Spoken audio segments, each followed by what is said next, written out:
So imagine a child crying for long periods of time in the crib, looking for their caregiver to comfort them. Mom, I'm over here. I need you. Come on. Mom, Dad, I'm wet. What's taking you so long? I need help. Feed me. How do you think that child is going to feel? Well, what if the child is being disciplined for crying? Note the inconsistencies.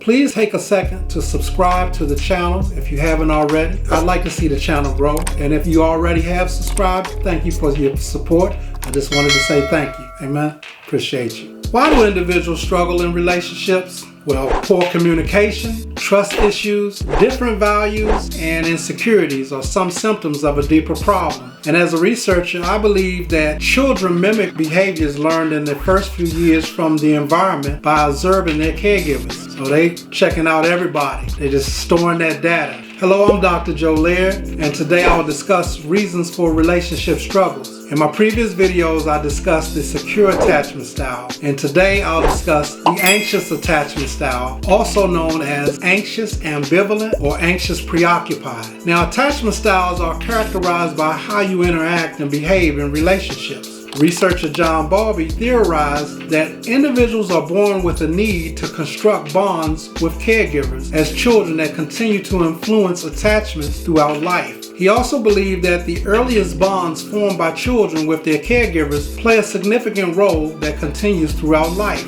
Now, caregivers are defined as an educator who assumes the primary responsibility for the care of the child. It could be a mother, a father, an aunt, an uncle, a grandparent. It could be an adopted parent. According to Bowlby and Ainsworth, attachment styles are formed during early childhood from birth to 2 years of age. Now remember this, your attachment style depends on the bonding quality you experience during early childhood, which determines how well you relate to others and respond to intimacy throughout life. If your primary caregiver made you feel safe as an infant, then you likely develop a successful, secure attachment. If your primary caregiver did not make you feel safe, they didn't pay attention to you, you may develop an insecure attachment style. There are 4 main attachment styles. In my last video, I discussed the secure attachment, and today I will discuss the ambivalent or anxious preoccupied attachment. And then you have avoidant dismissive attachment and disorganized attachment, which I will discuss in my next video. The anxious attachment style is also known as anxious ambivalent or anxious preoccupied. How the caregiver behavior shapes the child. Caregiver number 2 displays inconsistent behaviors or lack awareness of her child's needs. Caregiver number 2 is unavailable for the child or distracted or even overwhelmed. They're either angry,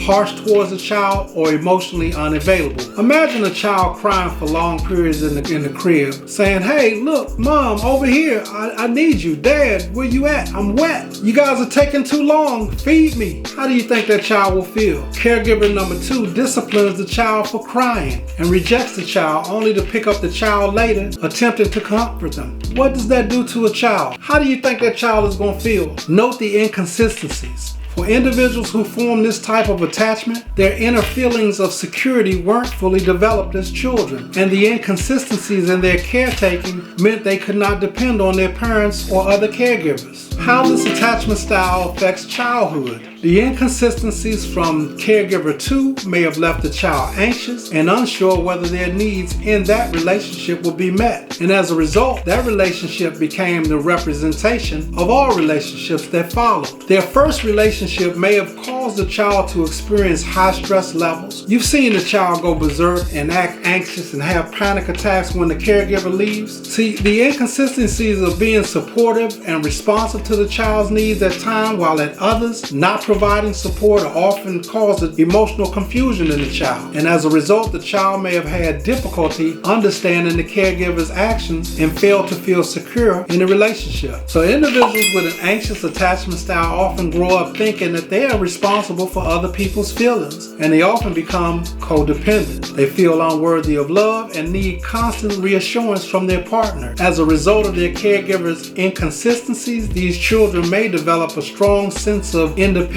so that they don't have to rely on anyone else for care or support. They end up becoming loners. Now, how this attachment style affects adult relationships. Individuals with an anxious attachment style, they fear abandonment, being rejected, or being alone. They don't like being alone. They tend to depend on their partner for validation and emotional regulation. They may appear codependent. They often blame themselves for relationship challenges. They tend to be overly needy and crave emotional intimacy because they fear others don't want to be with them. They end up jumping from man to man or woman to woman. They present clingy and needy, always seeking attention. They're driven by anxiety and fear of losing their partner. They struggle with trust issues. They often think their partner's cheating or may accuse their partner of being interested in someone else. They monitor the clock to ensure that their partner is not deviating from the normal schedule, going elsewhere. When their partner leaves, they become anxious, provoking them into panic mode and anger, leading them to have thoughts of fear that their partner no longer wants them. And as a result, they become anxious or jealous when away from their partner, and they use guilt, controlling behaviors, and other manipulative tactics to keep them close. Signs that you may have anxious attachment style include low self-esteem, feeling unworthy of love, clinging tendencies, needing approval from others, those people pleasers, difficulty trusting others, trust issues, significant fear of abandonment, jealousy, high sensitivity to criticism, whether it's real or perceived, difficulty being alone, and intense fear of rejection. The anxious attachment style occurs due to the inconsistency of the primary caregiver not meeting the child's needs, which may lead to emotionally confused child, teen, and adult. Now, that's pretty much the anxious attachment style in a nutshell. And if you'd like to learn more about attachment styles, I've included a link below so that you can take the assessment so that you'll know yourself and then have your partner take it so you'll know his attachment style or her attachment style. Please do your own research so that you can get a broader knowledge of attachment theory and attachment styles. I hope the information I provided helps bring some understanding of you or your partner's behaviors. My goal is to provide you with information that can help improve all of your relationships, especially with your intimate ones. If you like this video and want to know more, then check out part 3, the avoidant dismissive attachment style. Remember, the more you know, the more you grow. Life is what you make it. Thank you for your time. Have a blessed day. God bless you.